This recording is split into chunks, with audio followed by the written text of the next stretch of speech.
आखिर क्यों दिवाली पूरे संसार में मनाई जाती है? आखिर क्यों भगवान श्री राम को पूरा संसार मानता है? आखिर क्यों आज तक राम सेतु के ऊपर इतनी डिबेट्स होती हैं? भगवान राम के अस्तित्व के ऊपर इतनी डिबेट्स होती है।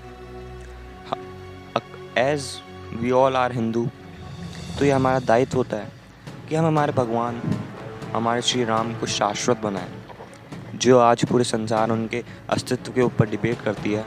हम पूरे संसार को बताएं कि उनका अस्तित्व था, वो भगवान थे, पर उन्होंने अपनी जीवन एक इंसान की तरफ बिताई। उन्होंने जीवन के हर कष्ट भोगे और इंसान को सिखाया कि सिर्फ इंसान ही नहीं, भगवान भी अपने काल के चक्र से बच नहीं सकते। भगवान श्री राम का अस्तित्व इंडिया में नहीं है, पूरे वर्ल्ड में है। ये मैं इसलिए कह रहा हूँ क्योंकि ऐसा माना जाता है कि रामायण के 300 वर्जन्स हैं, 300 वर्जन्स, जिनको अलग अलग ऑथर्स ने लिखा। उसमें से कई अलग अलग रिलीजियंस के भी हैं, जैसे बुद्धिज़्म जो लोग फॉलो करते हैं उनकी भी एक रामायण है। जो लोग जैनिज़्म फॉलो करते हैं उन्होंने भी रामायण को अडॉप्ट कर रखा है।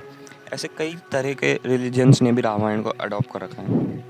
रामायण सिर्फ इंडिया में ही नहीं, एशिया और अमेरिका, इन सारे कॉन्टिनेंट्स में भी फैली हुई है, जैसे Burma, Indonesia, Cambodia, Laos, Philippines, Lanka, Malaysia, Nepal, Thailand, Singapore, Japan, Mongolia, Vietnam and China and many more. ये तो एक छोटी सी लिस्ट है, पर यहाँ पे तो पूरा खजाना है। पूरा दुनिया भगवान श्री राम को मानती है। और क्यों मानती है? ऐसा क्या था उनमें? पर हम लोग उनके अस्तित्व को नहीं पहचान पाते।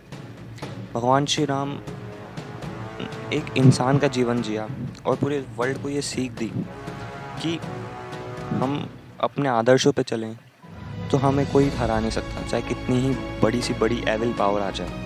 अगर हम हमारे आदर्शों को नहीं छोड़ेंगे तो कुछ भी नहीं हो सकता हमारा, कोई हमारा बाल भी बांका नहीं कर सकता। आज हम अलग अलग रिलीजियंस की जो रामायण है उसके ऊपर चर्चा करने जा रहे हैं, तो आइए शुरू करते हैं।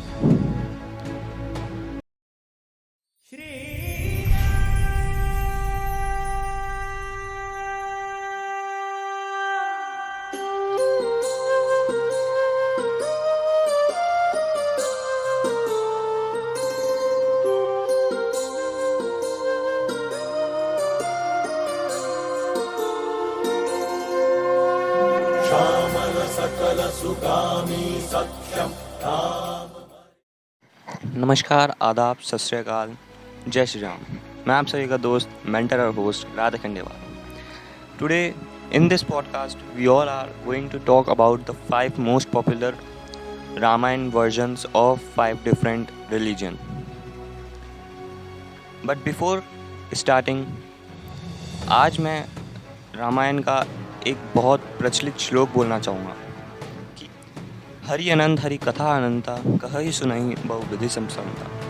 God is limitless and his stories are having no limit.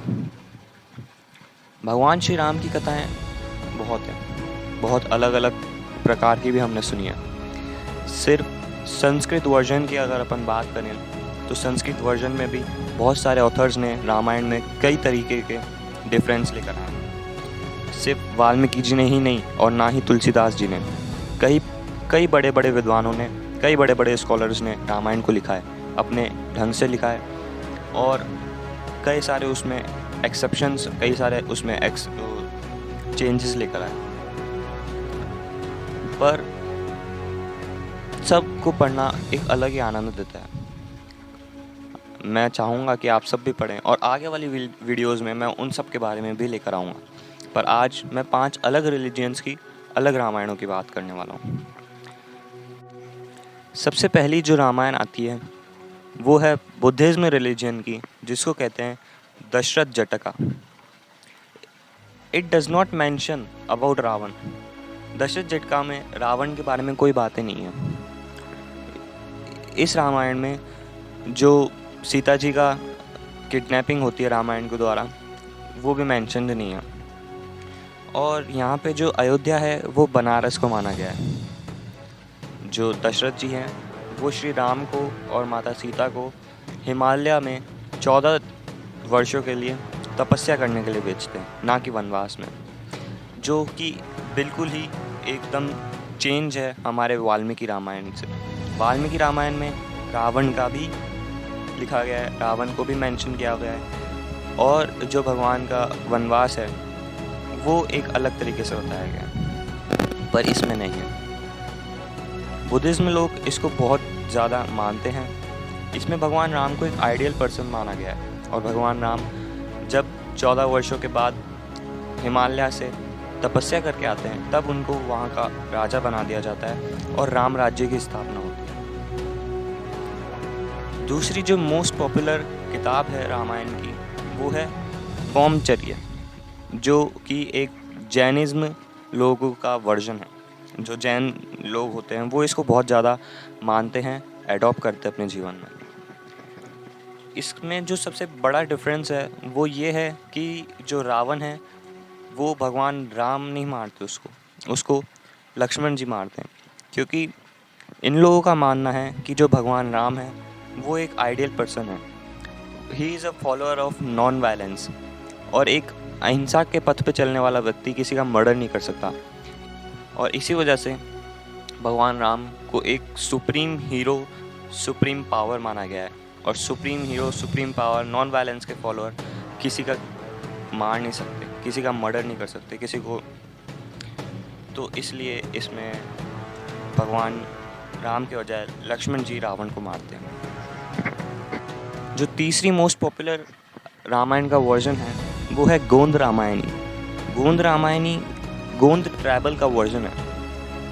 Actually में गोंद ट्राइबल एक आदिवासी कम्युनिटी है जो मध्य प्रदेश के हिली रीजन में रहती है।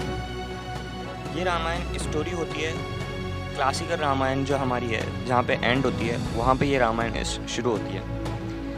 ये शुरू होती है जब राम जी से सीता माँ का विरह हो जाता है और वो वन में चली जाती है, तब ये शुरू होती है और पूरी फैमिली यूनाइटेड होती है, एक हैप्पी एंडिंग होती है, तब ये पूरी कहानी ख़त्म होती है। इसमें जो मेजर डिफरेंस है वो ये है कि जो लक्ष्मण जी हैं वो एक सुइटेबल ब्राइड की खोज में होते हैं, और लक्ष्मण जी का इंद्र की जो बेटी है उसके साथ भी एक बार बातें होती हैं, उसके साथ भी अफेयर चलता है, जो इसमें एक मेजर अपन कह सकते हैं डिफरेंस है।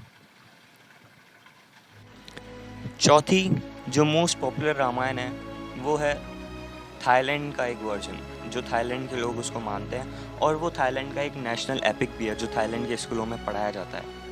इसे कहते हैं राम कीन या फिर राम की कीर्तियाँ। और इसमें जो सबसे ज़्यादा मेन डिफरेंस है वो ये है कि रावण को एक डिस्क्राइब्ड लर्नड स्कॉलर माना गया है और एक नोबल किंग भी माना गया है। रावण एक एविल पावर था, पर उसके अंदर जो गुण थे उनको ये लोग मानते हैं। जैसे रावण को हम एक एविल और एक डार्क शेड में देखते हैं, पर Ravana was a grey character in this Ramayan.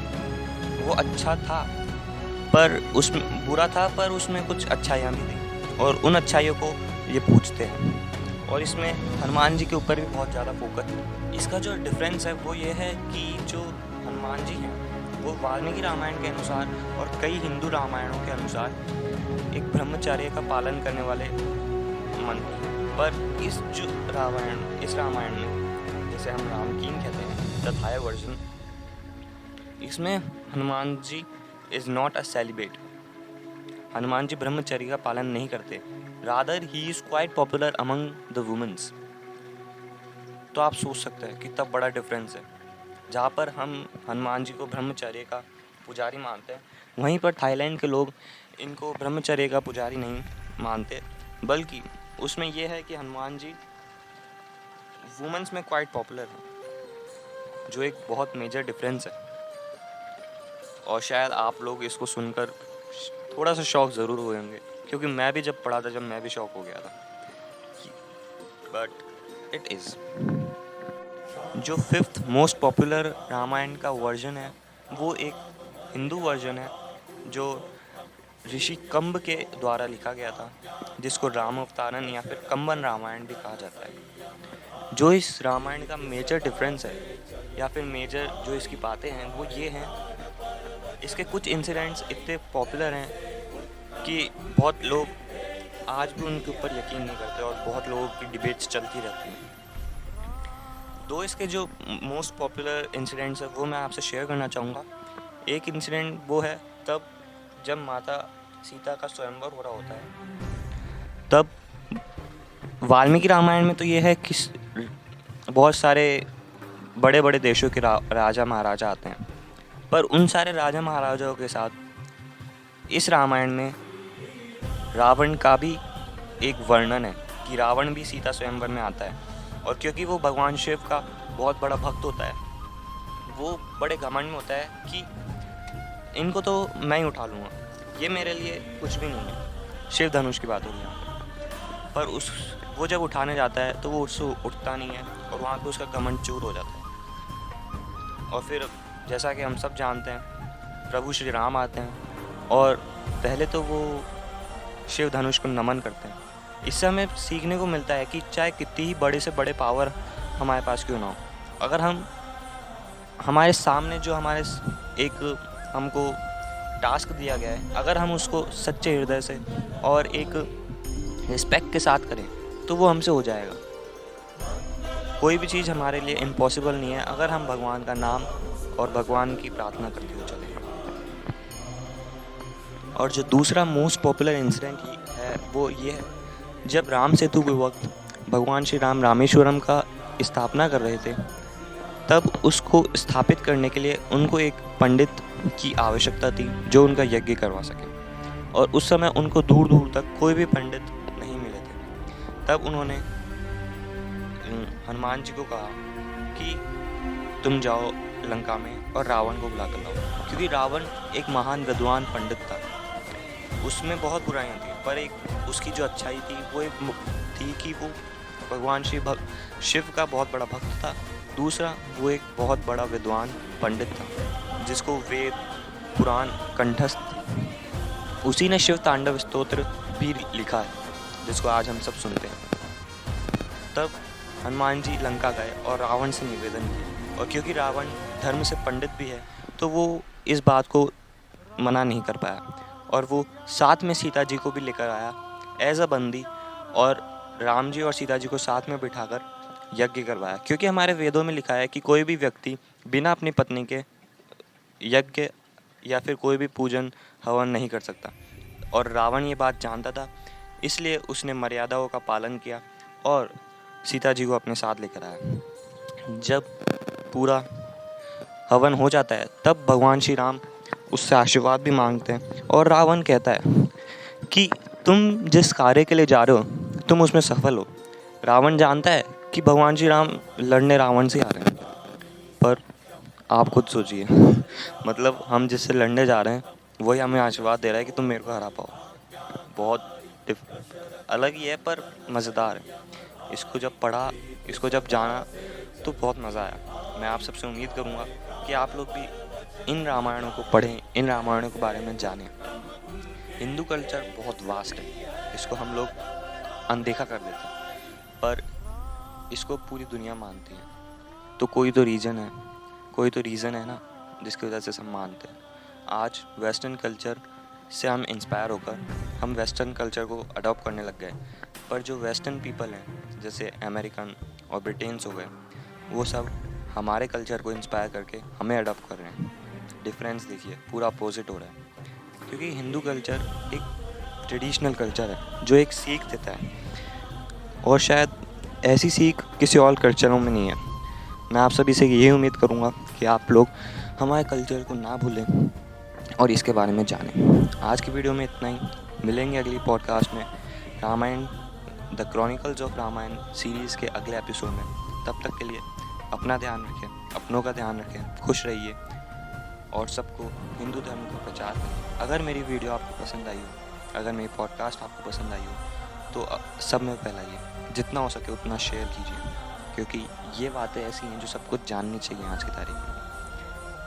तो मैं अपने शब्दों को यहीं पे विराम दूँ। जय श्री राम। मिलते हैं अगली पॉडकास्ट में।